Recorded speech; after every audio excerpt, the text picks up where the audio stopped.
बघा, तर आज आपण पेज नंबर 74 वरती एक कविता आहे. कवितेचं टायटल काय आहे? Please don't read this poem. काय आहे title? Please don't read this poem. हा, त्याचा अर्थ काय आहे?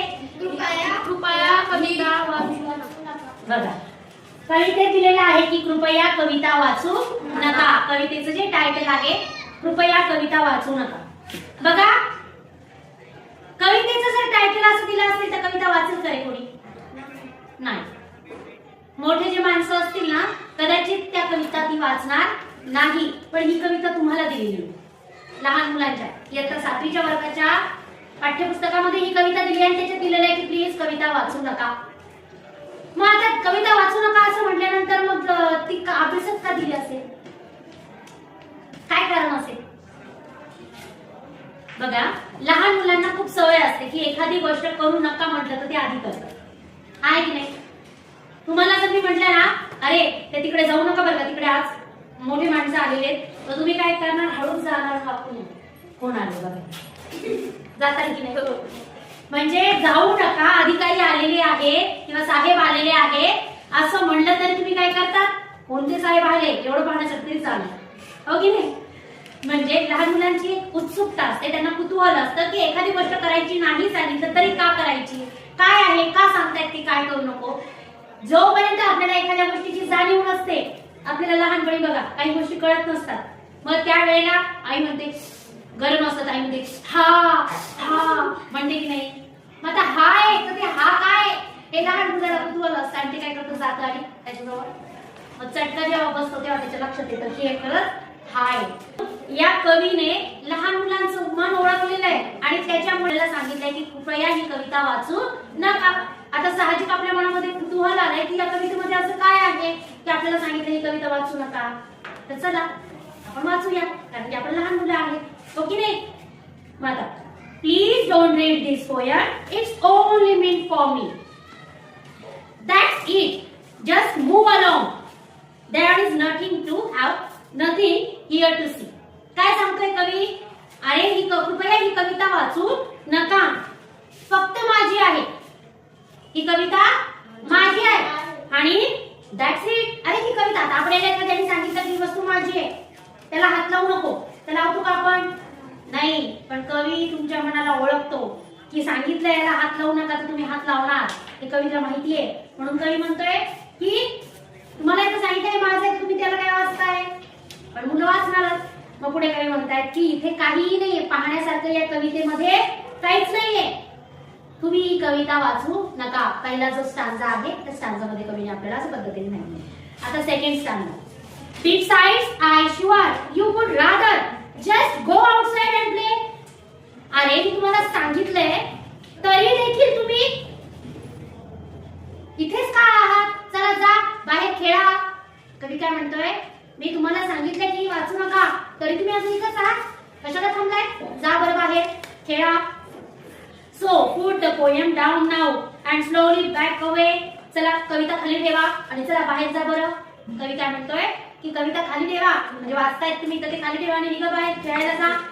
बघा, लहान मुलांना आणखी उत्सुकता निर्माण केली आहे कवीने की तुम्ही आता काय करायचे, कविता वाचू नको, या कवितेमध्ये काहीच नाही, ती माझी कविता आहे, तुम्ही खेळायला जा बरं. पुढे third stanza. Hey, why are you still reading? That isn't very nice. I have asked you once politely. Don't make me ask you twice.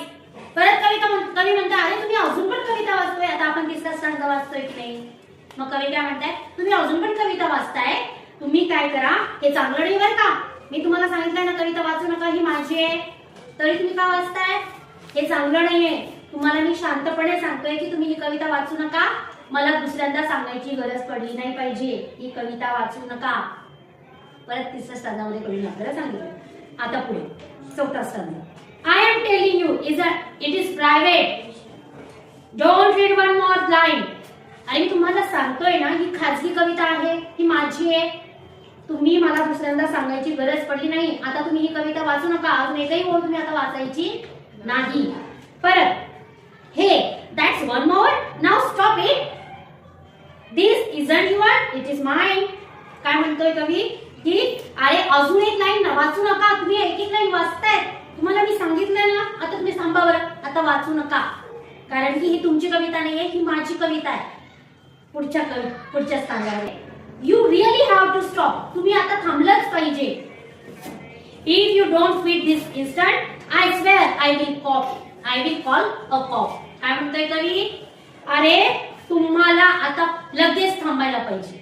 तुम्ही ही जी कविता आहे ती वाचणं तुम्ही लगेच थांबा, नाहीतर शपथ मी पोलिसांना बोलवल. बरं कवी काय म्हणताय की तुम्ही जर आता इथे वाचायचं थांबला नाही तर मी काय कराल, शपथ घेऊन सांगतो, तुम्ही कोणाला बोलवाल? पोलिसांना बोलवाल. पुढे 6 जो स्टांजा आहे त्याच्यामध्ये काय, he will drag you off and in handcuff he will lock you in the jail. काय म्हणतोय कवी? पण तुम्ही जर आता थांबले नाहीत ना तर तो पोलीस जो आहे ना तो तुम्हाला काय कराल, काय घालल?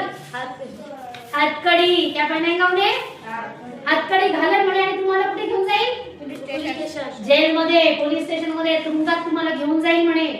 आणि तोपर्यंत सोडणार नाही जोपर्यंत तुम्ही म्हातारे आणि अशक्त होऊन जातात.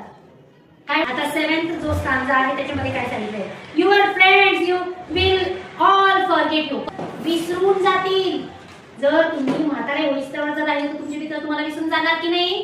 तुमचे मित्र तुम्हाला विसरून जातील, ते तुम्हाला तुमची आठवण काढणार नाही. परत काय सांगितलं, तुमची फॅमिली पण म्हणजे तुमचं कुटुंब पण तुम्हाला विसरून जाईल की तुम्ही आहात, तुम्ही या जगामध्ये आहात, तुम्ही अस्तित्वात आहात. हे सगळं काही तुमची फॅमिली विसरून जाईल म्हणे. परत बघा पुढचा stanza, and all because you read this. अरे हे सगळं कशामुळे होतंय की तुम्ही माझी कविता वाचताय. इन्स्टेड ऑफ हॅव्हिंग फन, तुम्हाला मी मज्जा करायची सांगितली, खेळायला जा म्हटलंय, तुम्ही ते सोडून काय करताय, तर ही कविता वाचतायत म्हणे. It's too late now amigo, the poem nearly done.